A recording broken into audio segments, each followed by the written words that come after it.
come to terms with my own disability with my eyesight. And I was actually able to um, go in and be accepted with vocational rehabilitation Ah, okay. because of my eyesight.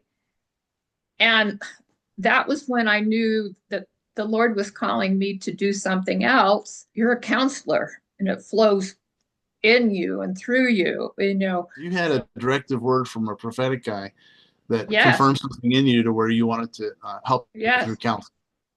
Wow. And I was already working on my issues, so I knew that Yeah. that was true.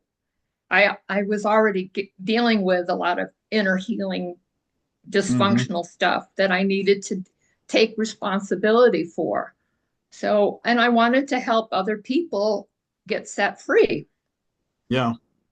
So the Okay. beautiful thing about joining up with you is that, I knew there was demonic oppression that is connected with a lot of substance abuse. I mean, it's beautiful in the sense that you allowed me, okay, come along, Nancy, you can help me Yeah. out with the Well, deliverance. it's been a good pairing. And you had, because of the vocational training, you were able to go to seminary and get a degree in counseling. So I'm a licensed professional counselor.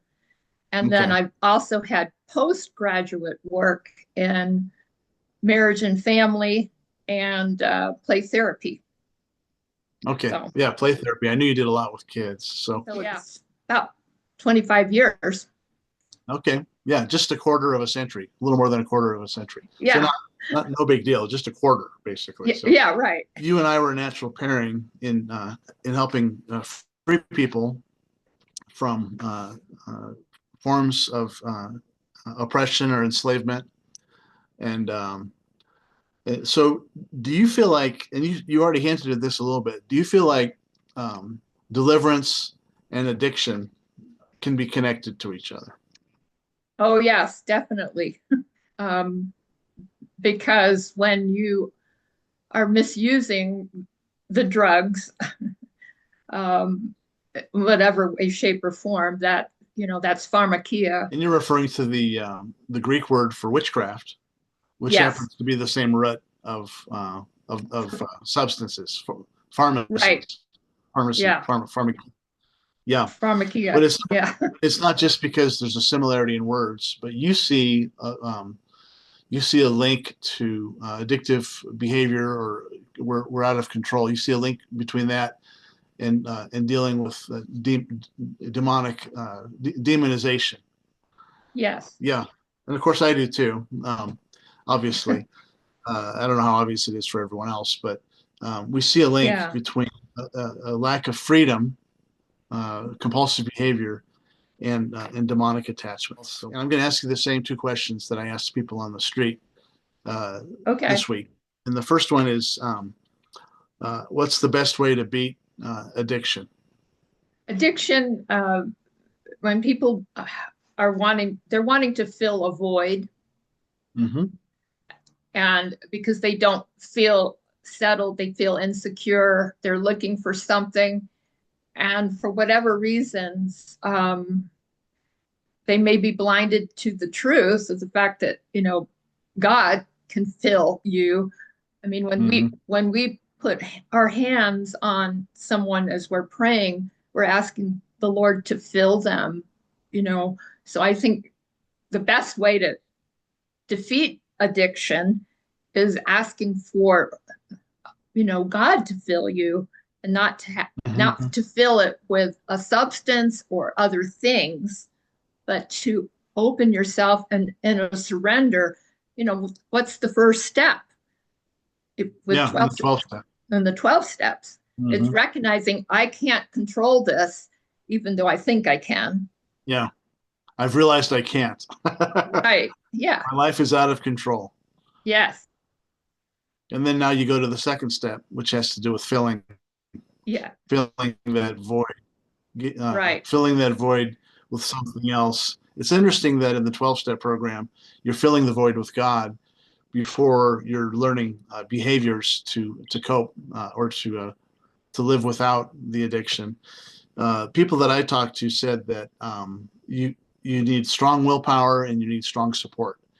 Those were the two things they mentioned. Nobody mentioned that they need God, but Oh, here wow. you're mentioning Yes. the most successful recovery programs, Yes. the 12-step programs, starting with AA, are Right. very much centered on filling the void with God. Yeah. Yeah. You also mentioned that when we pray for people, we are literally filling them with God at that moment. So it goes from That's right. theoretical or theological to functional. It's Uh, it's an experiential piece mhm, because it is a supernatural thing.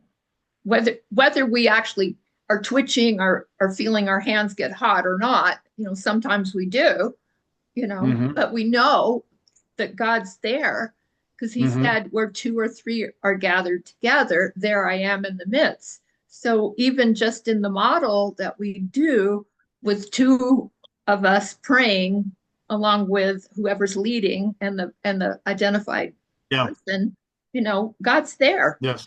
What happens when we lay hands on someone and ask the Lord to fill them up?